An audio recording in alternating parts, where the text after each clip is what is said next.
Iku Iluna, please rise.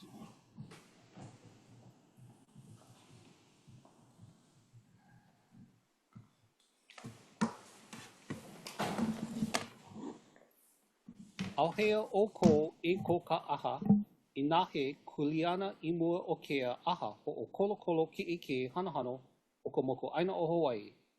Inaoi mai, e malio mai, ilohi ia kaleo. Hear ye, hear ye, hear ye. All persons having any business before this Honorable Supreme Court in the State of Hawaii, draw nigh. Give your attention and you shall be heard. Inoho ilalo. Please be seated.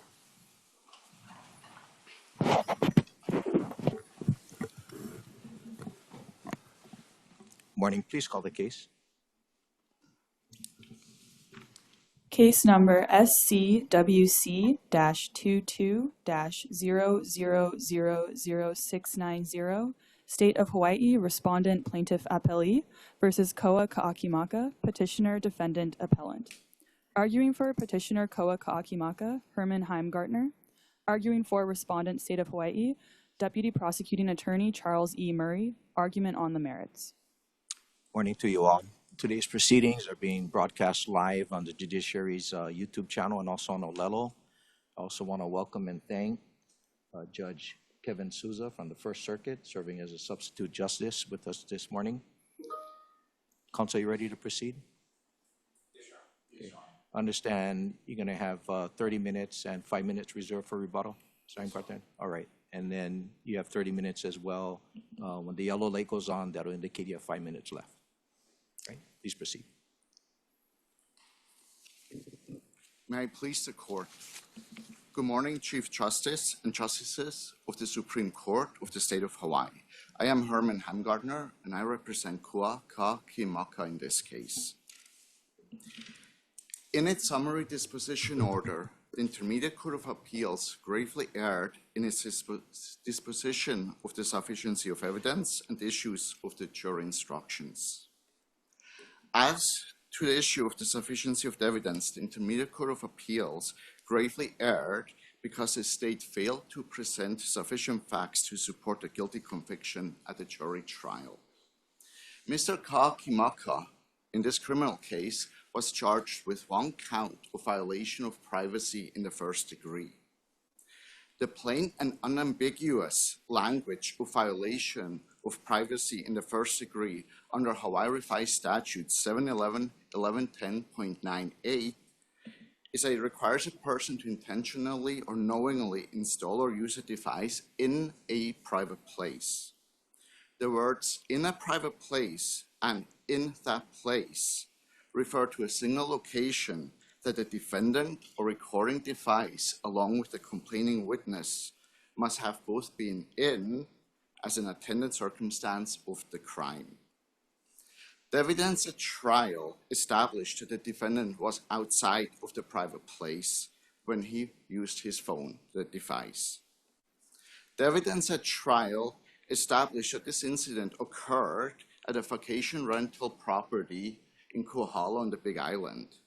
On the date in question, on that morning, my client and his boss were landscapers at the property tending the lawn. They were landscape workers paid to be there. Inside the house, there was a complaining witness that was taking a shower. The evidence established that the shower had two small windows high up on the wall, jalousie windows. Counsel, I'm sorry. Can I ask you this? What's the ambiguity with the statutory language "in any private place"? In means inside. What's the ambiguity with that, if any? There is no. Okay. Why did you need instruction number 5 then? Because part of your issue is that the instruction should have been giving further definition. If there's no ambiguity, why would that instruction be needed? That instruction was needed because the jury instruction I asked for was needed to avoid the jury from being misled. How would they be misled if "in" is unambiguous? Well, during the trial, the state presented its evidence and its argument. And their argument was that using the phone outside constituted a crime. In the closing argument, it'd be a crime under 711.1111, but not under the statute that he was charged with. that's, I also asked for a lesser included under 711.11.11, one of the subsections. One subsection was given, but I also asked for subsection 711.11.1b, which I refer to as the quote-unquote the peeping Tom subsection. But my concern with asking for the jury instruction to define in a private place was not the concern that it was ambiguous, but that I wanted the jury to be told that in means inside. So when they heard the state's argument and the charges, the entire case focused on this, the state was adamant that the phone being outside could constitute the crime. If a jury instruction was given to the jury to tell them in means inside, especially with the facts of this case, then I believe that they would have reached a correct verdict. They wouldn't have been misled to think that a phone being outside of the house would be sufficient to sustain a conviction. Was there any argument that the outside area, because it was 6 feet or so above the window was located 6 feet off the ground, it was under the awning, that somehow constituted a private place? Was that argument made during the trial? I don't believe that was made. I think that argument about private place would more pertain to quote unquote like search warrants, those type of issues. Regarding privacy in this statute, the privacy focuses upon people, personal privacy where they can be undressed and so forth. The outside of the house where landscapers were working was all, and there's photos that were submitted as the memorandums. The outside of the house was obviously not a place where a person would be undressed. I understand your argument. Thank you. You know, circling back to the Chief Justice's question, I mean, you answered it framing it from your trial court arguments, but in your supplemental briefing, you noted that the trial court should have given an instruction defining in, and that suggests that you think that there was ambiguity. So if the meaning is clear, why would you then, even in your supplemental briefing, say that the definition should have been given? Well, I definitely believe this definition should be given, but my focus was to let the jury, that they wouldn't be misled.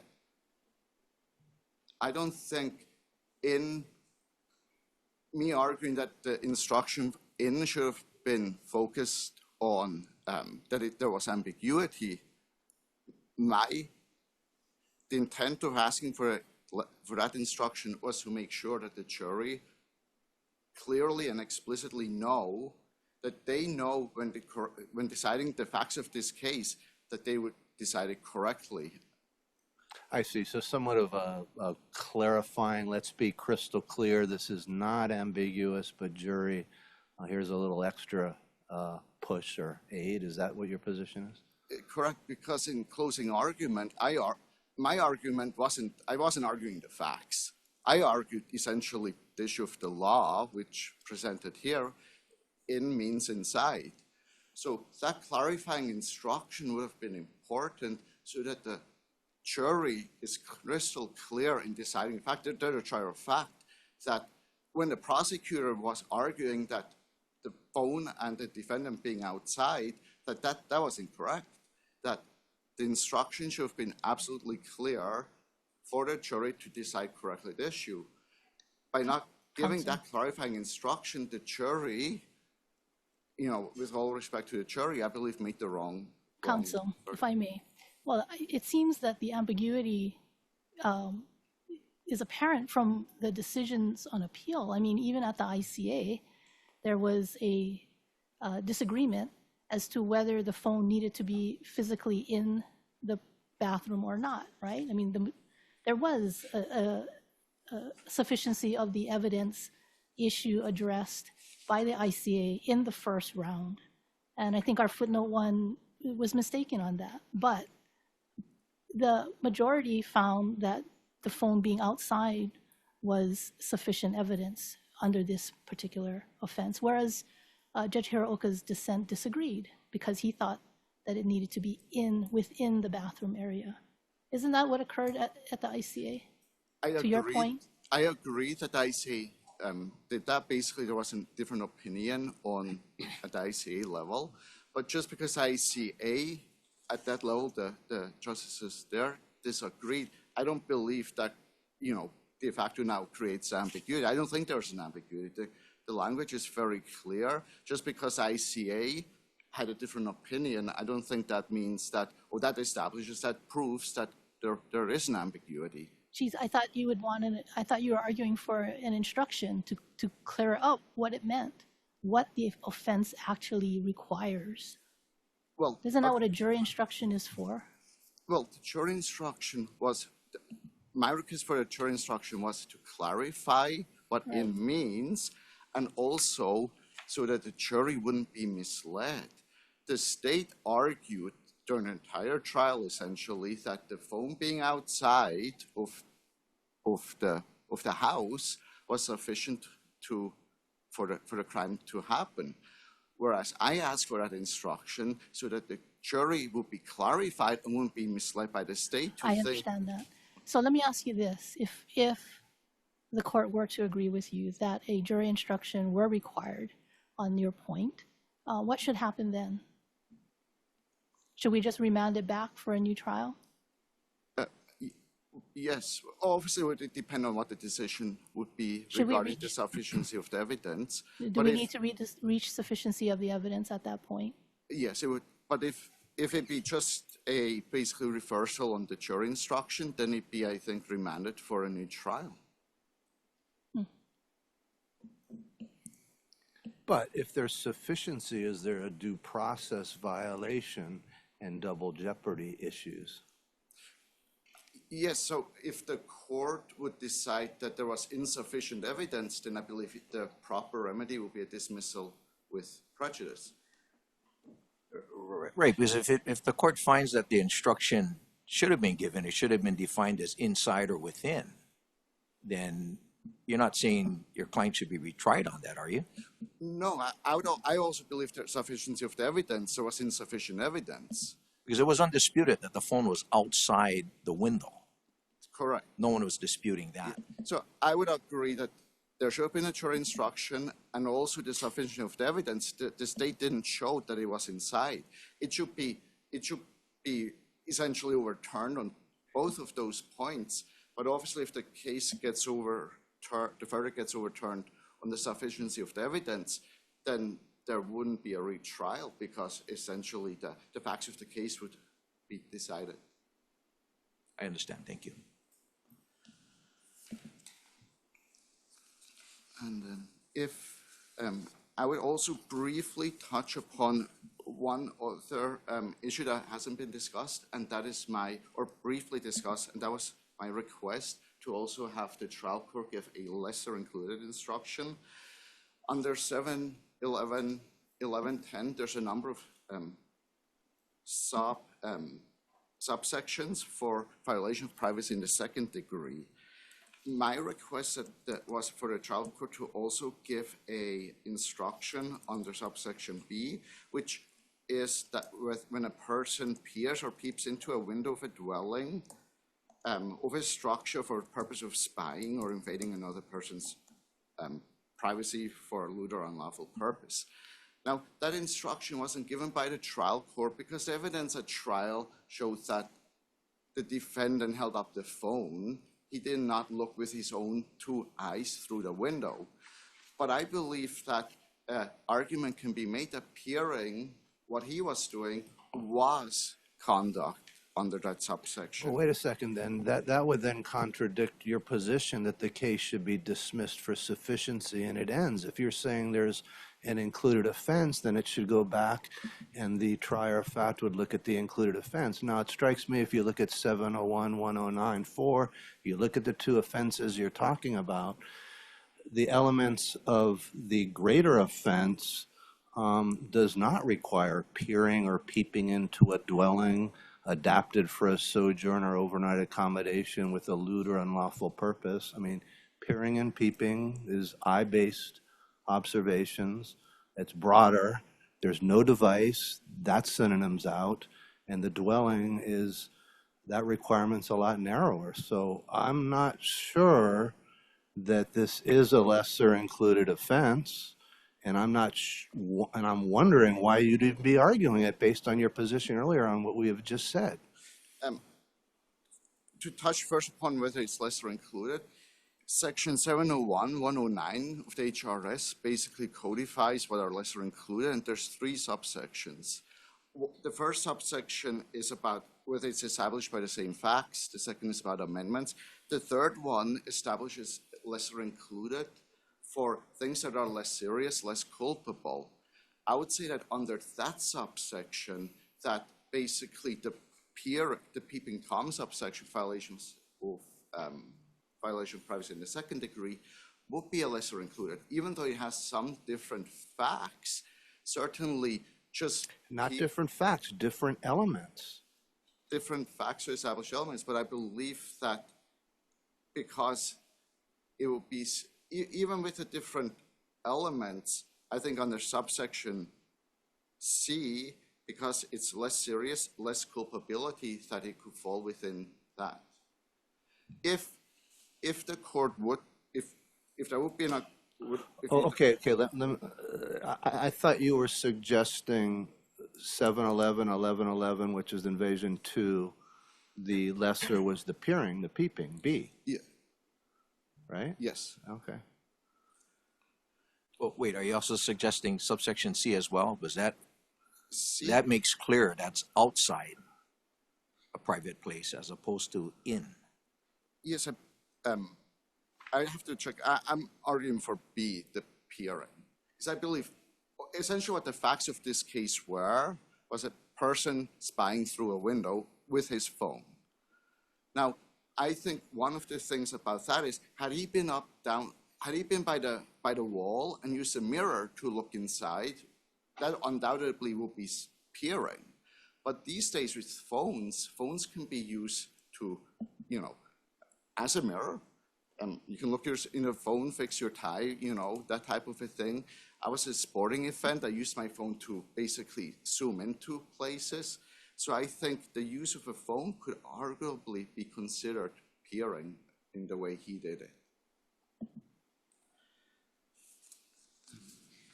And at trial, you also sought an instruction on a lesser included of subsection E in 711-1111. I think that's what Chief Justice Devins was referencing in terms of installs or uses outside a private place any device for recording. So why does that not apply here? May I quickly step? Please, yes. Again, we're in the statute now that deals with violation of privacy in the second degree. And I'm referring to subsection 1E. I can answer that. And subsection 1E E. basically deals with audio devices. Right? So No, it says recording. for, I believe, hearing, recording, amplifying, or broadcasting sound originating in the place. Under 711-1100, recording includes a videotaping or filming. So my question simply is, what you argued for that lesser included. I'm just curious why you are arguing the lesser included is the peeping subsection as opposed to E. You just don't think E applies? Yeah, I've always interpreted subsection E to be basically audio recordings. If someone audio records, because it says for hearing, audio recording, audio is not in there, amplifying or broadcasting sounds originating. You skipped over recording. Yes. Isn't sounds the operative word here? The hearing, recording, and amplifying and broadcasting all relate to sounds. Isn't that your argument? That's Yes. why it's audible? Yes. So that's why I'd have to check, but I don't believe subsection E was requested because it wasn't, audio. I thought you requested it. It was a requested instruction. I'd have to go back and check Okay, on that. I checked the record. Thank you. And then you also got the word audible in E, don't you? Audible outside, so that's why it suggests that that relates to audible versus visual recordings, right? Correct.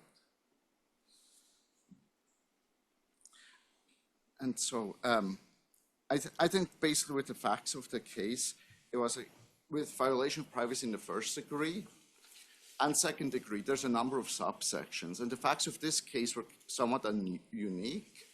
And I think the error that the state made in charging is, or on proceeding, was that essentially the facts of this case didn't fit in any of these subsections. Now, I don't think anyone would disagree that it was bad conduct to do what the defendant did. And that certainly people may feel that, oh, some crime may have occurred. But I think the mistake was that with the facts in this case, the state essentially tried to force basically a square peg into a round hole. The violation of privacy in the first degree would have required the facts to be that he was inside or the device was. Under the violation of privacy in the second degree, there's a number of subsections. Subsection A deals with trespassers on property that trespassed for surveillance. But he was allowed to be there, so it didn't apply. And so in this case, the facts just didn't fit into, clearly into the subsection, certainly not violation of privacy in the first degree. And I believe the remedy for that would be for the legislature to look at that, and they can amend the statutes to determine if this conduct under what subsection or statute falls when.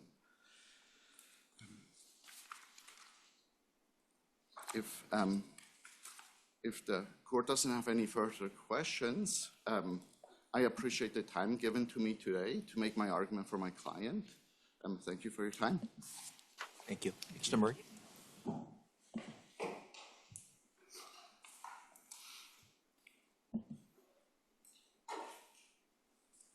Good morning, Chief Justice, Justices of the Supreme Court, Defense Counsel. In this case, I think the court has already heard kind of the big issue here. Is the jury instruction recommended by the defense for installs or uses in required? If so, then I would submit that yes, the defendant's right. There's no sufficiency of the evidence with respect to violation of privacy in the first degree if the court finds that that instruction is required. But I would argue that instruction is not required, and thus the sufficiency of the evidence is also established. The jury, 12 members of the community, they looked at the charge given to them by the court, which mirrored the statutory language. They found the defendant guilty. They found installed or used in, specifically used in this case, the device. What's the in, though? The in is that seems to be the push point, at least for me. Clearly, and I would argue that if the legislature intended for in to equal inside completely, and understandably, as the defense has argued, they would have used the word inside, but they didn't. They did distinguish, right, in 711-1111. They said installs or uses outside, so they seem to understand what in and outside. They used the word outside, distinguishes, but not inside. So I think that indicates a difference. Well, and what's the definition of in? Isn't it inside, within? Isn't that the ordinary plain meaning? Within a perimeter or location, I think is what I read in Merriam-Webster's. Private place. Yes. And clearly what was outside was outside. That was not private because they were allowed to be there. The physical location of the phone, yes, Your Honor, was outside. But a phone, the nature of a phone, the nature of a camera is such that it can peer in to places that the device is not physically present at. Which no one is disputing. Correct. And I think the legislature, when they updated violation of privacy in the first degree, I believe it was in the early 2000s, they took into account the fact that cell phones had become ubiquitous and that cell phones were developing the ability to have cameras. And they adapted the statute to reflect that. So I think it's fair to imagine that they also understood that the phone didn't have to physically be installed in the private But we have to place. go with plain meaning as well. We have to find ambiguity to defer from that. So I'm just trying to figure out what's the real ambiguity here with in versus outside, which the legislature used both words in different contexts. And I think there is definitely ambiguity, and I think you can see that because the ICA split 2-1. I think that does matter. I'm not so sure the ICA explained why it had an issue with in. It just talked about the instruction, but I didn't see a real explanation that went further than that. I think they could have done better probably explaining their I'm not saying differences. that. That's just what I read. But And I'm also not so sure if appellate courts disagree with each other or a jury makes a particular finding that alone suggests ambiguity. I think an appellate court needs to review the text and look at things. And in your review of the text or our review of the text, I mean, it seems like the legislature chose these prepositions in any private place, in that place. There's two prepositions there. They throw in therein for good measure. That seems to be three locational anchors. And all those locational anchors are pointing inward. So I'm just wondering, following up on something that Chief Justice Devins asked, is, how has in suddenly become out? I don't think in becomes out. It's the use is the key. They differentiated clearly between installing a device, which installing means the device is fixed inside, versus using in, meaning the device is used in such a manner that it is seeing into the location. And I think that's the key difference. I don't think they would need to distinguish. In fact, before they amended it, there was no distinguishing. It was just installed in the private place, from what I remember. And I think the fact that they clarified that it's installed or used in meant that they didn't think that it had to be. When I'm talking about the three anchors, I mean, it just seems like those prepositional phrases are totally locked into the verbs. The verbs are being installed or used. And those prepositional phrases tie back into that, and that just seems like it's grammar 101. Perhaps I'm not a grammarian, and so I'll take your word for that.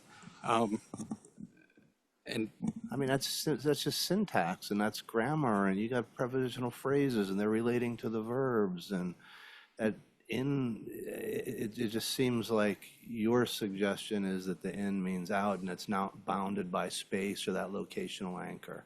I think it's bounded by the intention of the use.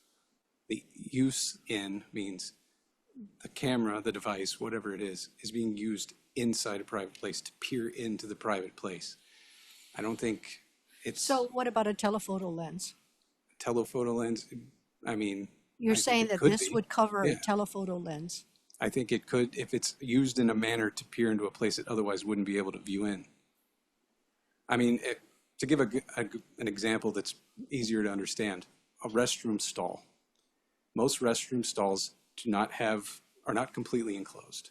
They have openings at the top, they have openings at the bottom. If a camera were installed not in the ceiling, but just on the ceiling, peering down into the restroom, the bathroom stall. Isn't under the the defense, restroom generally a private place? In a restroom, wouldn't that generally be in a private I wouldn't place? say the sink area or the place where everyone's drying their hands is, because there's multiple people, there's traffic coming in. It's the stall itself that's been found legally to be the private place in most jurisdictions. So it'd be okay to record people washing their hands or brushing their teeth in a public restroom? I don't believe that would violate, Or putting on their makeup? no, I don't think that would violate the violation of privacy in the first degree based on the reading of the statute. But obviously in the stall itself, it would. Counsel, if I install a Ring camera on the side of my house because I've had a problem with break-ins, and that Ring camera happens to catch a portion of let's say my neighbor lives really close, portion of my neighbor's bedroom window or bathroom window, inadvertently, am I guilty of violation of privacy in the first degree? No, because you lack the mens rea. What about drones? What about a satellite? Well, I mean, obviously a satellite's outside the purview of most common citizens. I mean, maybe you have venue issues. I don't know, but we can create or craft, as many sort of examples as we can. But I just keep going back to the text, and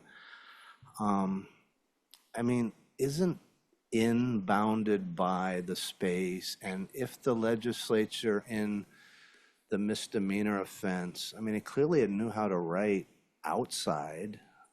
And you mentioned the amendments and the 2004 amendment, but it's been amended like 6 separate times, and it seems like there's never been a particular tether to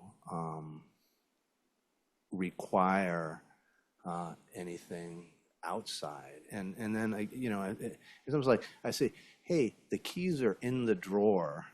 Does that mean the keys are,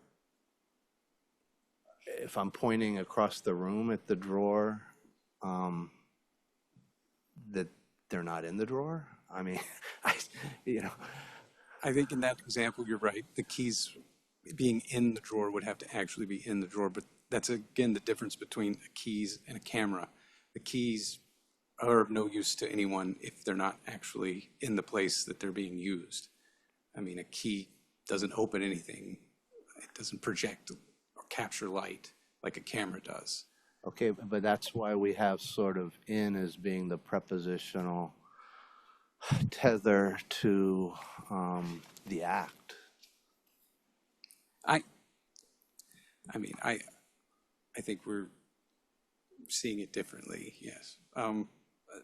I would say that if you're looking at the statutes, we have to look at the plain meaning. I understand that's the precedent. However, there's other precedent, there's other case law that says you have to consider them not only in the light of precedent and legislative history, but also common sense. That's Gaylord. And Taylor, the court said, whatever may be said of the rule of strict construction, it cannot provide a substitute for common sense, precedent, and legislative history. We cannot construe in a vacuum. And I don't think you can construe this statute in a vacuum. I think you have to consider what the legislature said. Yeah, and I appreciate that argument on a vacuum, but if you look at 1110.9 and then you look at 1111, it says installs or uses in any private place, and 1111 says installs or uses outside a private place. So how do you reconcile those two? Are they inconsistent, or the words mean something else? So legislature seems to have used those words in two different contexts, both criminalizing those acts. I would say that the 711, the violation of privacy in the second degree is talking about a different result, a different circumstance. It's not circumstances being outside. Yes, well, more than that. But what's the more? I'd have to look at it again to really refresh myself on it. So at trial, the defense requested the lesser included, but I'm assuming you did not agree to a lesser included instruction, correct? I would have to go back and check the records. I didn't try the case. And, we do have case law saying if there's insufficient evidence of the crime for which the defendant is convicted, but there's clear sufficient evidence for a lesser included, then the court can order a conviction on the lesser. But is there anything here that could qualify as a lesser included here? From what I recall, no. I don't believe peeping and peering qualifies as a lesser. He didn't use his eyes. He used the phone. Right, and the installs or uses outside is only for hearing, for auditory, broadcasting sound. So the legislature could easily fix, if this court were to determine there was insufficient evidence here under these circumstances because it was outside, the legislature could fix it, could create a new statute to allow for this type of situation, and or a telephoto lens or a drone used to peer into people's private places. Thank you, Justice, for reminding me of what the outside portion of the violation of privacy in the second degree entailed, because it actually reminded me of my point. The legislature did indicate that installing a device outside for the purposes of audio recording sounds was a violation. They didn't make the same distinction when they talked about used in a private place for visual recording. I think they understood by separating those two out that a phone, even physically outside a private place, could be used inside the private place to peer in. Includes peers and peeps would include using a phone. I don't think peers and peeps includes using a phone. I think peers and peeps is the eyes. I understand you. Which is why I think the legislature doesn't need to create a new statute because they already did. They understood all this when they drafted violation of privacy in the first degree. They said in their committee reports that they're necessary to regulate inappropriate uses of technology that would violate a person's privacy. They didn't mention anything about the phone, the device, whatever, being physically in the private place. Except it says in a private place. Aside from that, but when they're talking about their justification for this statute, for the changes to the statute, they are emphasizing the need to protect people from technology that allowed people to peer in and record things that their eyes otherwise couldn't. Well, they just in 2004 just talked about the cell phone, and I'm looking at Act 83, and that act removed the phrase or uses any such unauthorized installation. And then what it did was it substituted installs or uses or both in any private place. So if the legislature really was responding, it seemed, to cell phones being used from outside the window, why preserve that prepositional phrase in any private place? Because the phone is still being used to view and record in the private place. It's the recording, it's the observation. What the phone is doing is looking into the private place. But that was what was then placed in, and what was taken out was or used any such unauthorized installation. So I guess I'm sort of having a hard time understanding why the in any private place covered the outside when they made that legislative switch in 2004. I think they had enough foresight to understand they couldn't conceive what technology would become in 10 or 15 years. But we have drones now, for yeah, instance. I know, and they did mention cell phones, so that was, somewhat prescient, but they didn't say anything about the location anchor, except saying in any private place. And as we've sort of been bantering about, the classic Black's definition or Merriam-Webster definition is in any private place suggests inside. But the definition of use means to put into action or service, to carry out a purpose or action by means of. So I would argue that the use of the phone, as I've repeated, and I know it's probably getting tiresome to hear, the phone is used to view and record in the private place. So I think that matches it. And I mean, this isn't a legal argument. This is a common sense argument. I think if you ask anyone off the street, they're going to tell you that the actions the defendant did meet the statute, because they're going to see that as what it means. That viewing through a window 6 feet off the ground into a shower with your phone and recording it is a violation of privacy. Counsel, sorry, I'm going to drag you back to my Ring camera example. Under my example, I gave you my reasons for installing my Ring camera. Maybe my neighbor feels like I'm using it for different purposes, which would put my mens rea in dispute.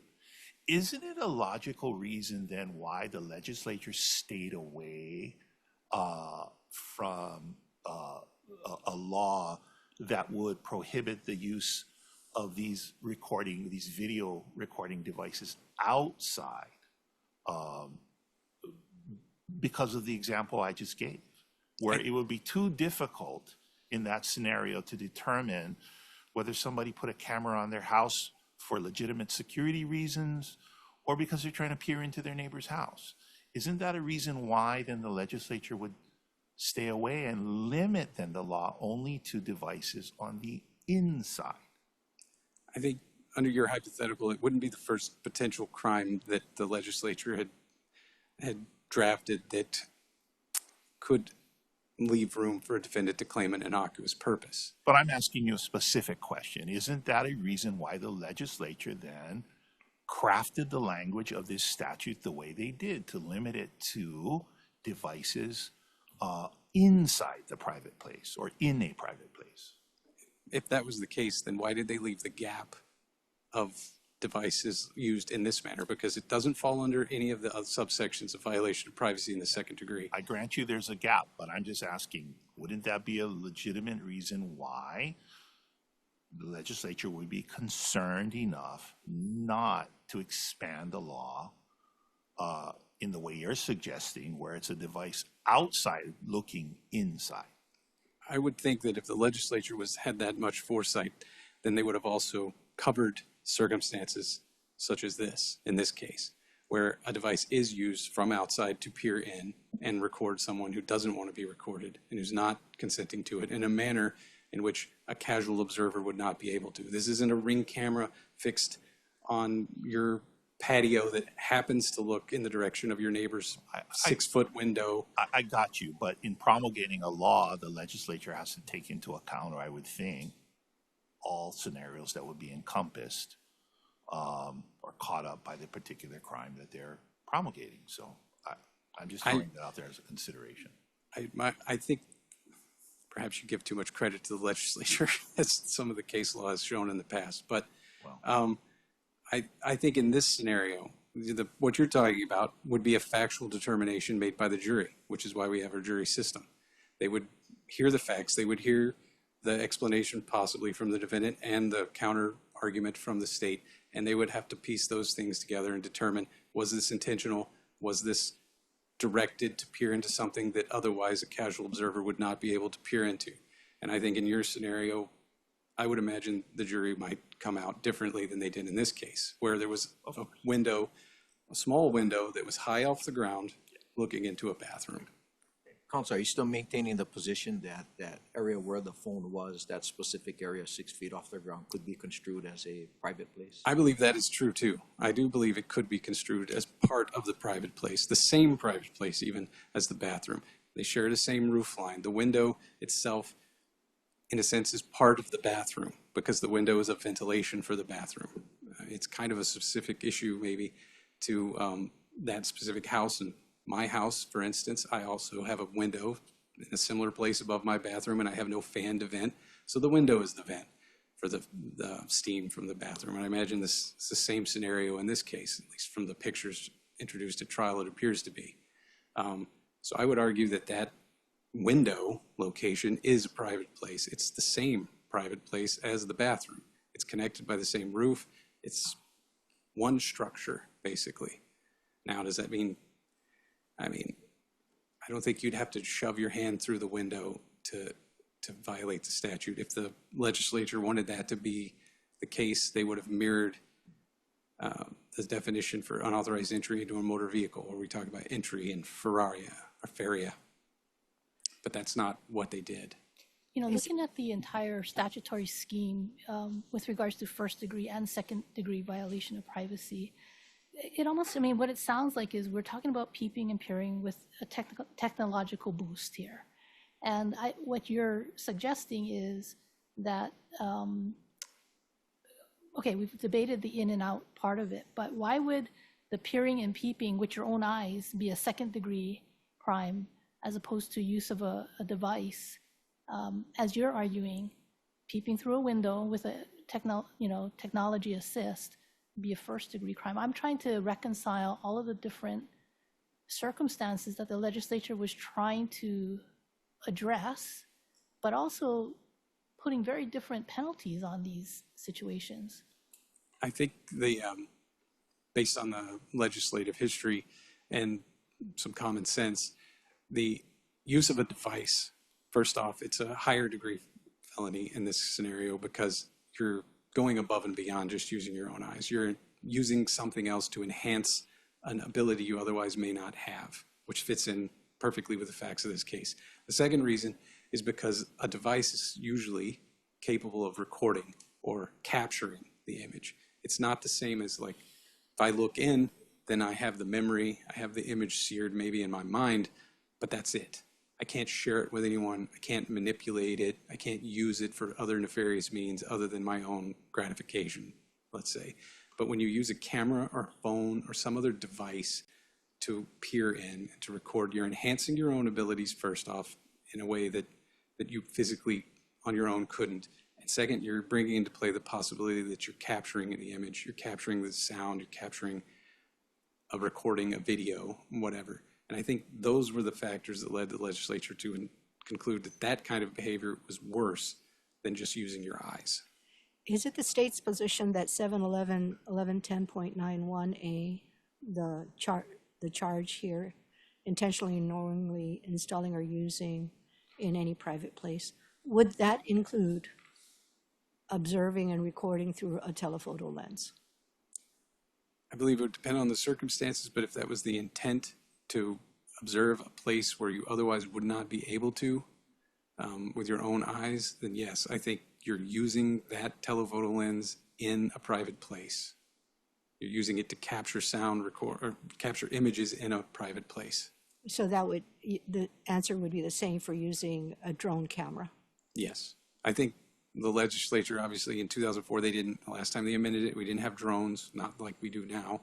But I think it would cover drones today because that was the intent and the spirit of the law when they passed it and when they amended it. I don't think they need to add drones. They haven't. And drones have been around now at least for 6 or 7 years, commercially mass-produced drones, and they haven't amended it to include drones. That makes me also think, using common sense, but nothing legal I can point to, that they view this statute as covering drones today. How does that relate to your position about the structure and the roof overhang and the windowsill? I mean, you're now saying that things outside that roof line could comport with the statute. I think it's a Russian doll of an argument, really. In this specific case, A what argument? a Russian doll argument, like the smaller doll inside the bigger doll, right? This case, the smaller doll, this specific area is still part of the private place. Bigger argument, even using a drone, for instance, in an outside shower that doesn't have a roof, would qualify as a violation of privacy in the first degree.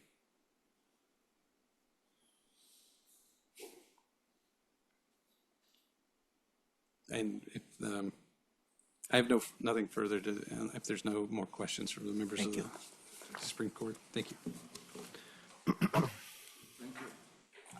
I have really nothing to add that I didn't address during my initial, except that I think this statute is plain, it's unambiguous, it's explicit, and I think the statute's plain and obvious meaning should be given effect.